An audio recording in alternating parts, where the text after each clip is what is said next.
Frères et sœurs, le Coran n'est pas un livre ordinaire.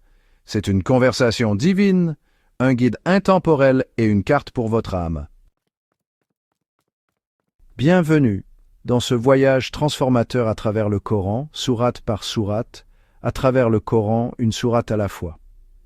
Dans cette nouvelle série passionnante, nous explorerons quand chaque chapitre a été révélé, de quoi il parle, pourquoi il est important et la sagesse qu'il contient.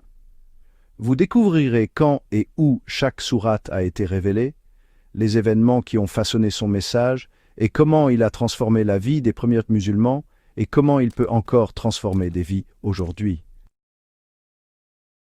Alors, pourquoi cette sourate est-elle appelée Al-Fatiha? Eh bien, le nom Al-Fatiha décrit sa fonction. Fatiha signifie ce qui ouvre ou commence quelque chose, comme un livre, un sujet, ou vraiment n'importe quoi. Donc Al-Fatiha est comme une introduction ou un commencement. La sourate Al-Fatiha a été l'une des premières révélations au prophète Mahomet, que la paix et les bénédictions de Dieu soient sur lui. En fait, des récits authentiques indiquent que c'est la première sourate complète qu'il a reçue. Auparavant, seuls quelques versets de sourates comme Al-Alaq, Al-Muzammil et Al-Muddathir avaient été révélés. Cette sourate est essentiellement une invocation qu'Allah a enseignée à tous ceux qui cherchent à apprendre de son livre. Elle est placée au début du Coran pour nous enseigner quelque chose d'important. Si vous voulez vraiment comprendre le Coran, vous devez commencer par une humble prière au Seigneur de tous les mondes. Ce chapitre initial est là pour vous encourager à ne chercher la guidance qu'auprès de celui qui peut la donner. Ainsi, Al-Fatiha nous apprend que la meilleure chose que nous puissions faire est de demander la bonne voie, de lire le Coran avec le désir sincère de connaître la vérité et de reconnaître que toute vraie connaissance vient d'Allah. C'est pourquoi vous devez lui demander de vous guider lorsque vous commencez à lire le Coran. Al-Fatiha établit cette compréhension que la meilleure façon d'aborder l'étude du Coran est de se tourner vers Allah, le Créateur du monde, et de prier pour être guidé sur le droit chemin. Elle encourage l'état d'esprit d'un chercheur, quelqu'un qui recherche la vérité et la connaissance auprès de la source ultime du savoir.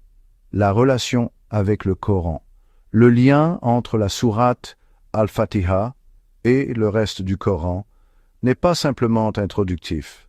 Il est profondément spirituel. Al-Fatiha est la prière sincère du serviteur, et le Coran est la réponse du Maître. Lorsque le croyant prie « Guide-nous sur le droit chemin », Allah répond avec le Coran, disant en substance « Voici la guidance que tu as demandée ». La plus grande sourate du Coran, rapportée par Abu Saïd ibn al-Mu'alla, le prophète, que la paix et les bénédictions de Dieu soient sur lui, a dit « Je vais vous enseigner la plus grande sourate du Coran avant que vous ne quittiez la mosquée. » Puis il a dit « C'est Al-Fatiha, les 7 versets répétés et le glorieux Coran qui m'a été donné. » Sahih al-Bukhari, 474.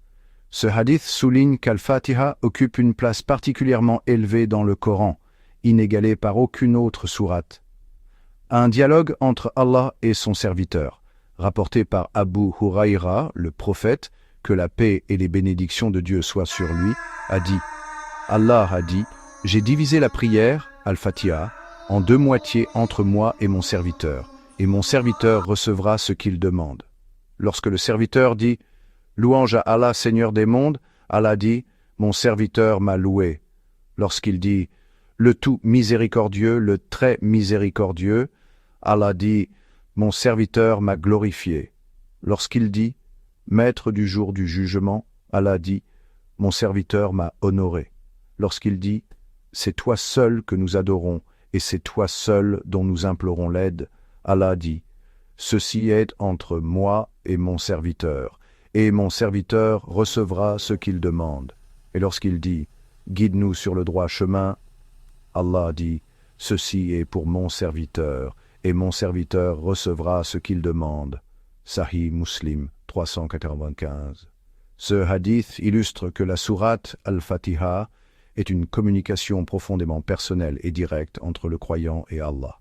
Elle doit être récitée dans chaque prière. Le prophète, que la paix et les bénédictions de Dieu soient sur lui, a dit « Il n'y a pas de prière pour celui qui ne récite pas l'ouverture du livre, Al-Fatiha ».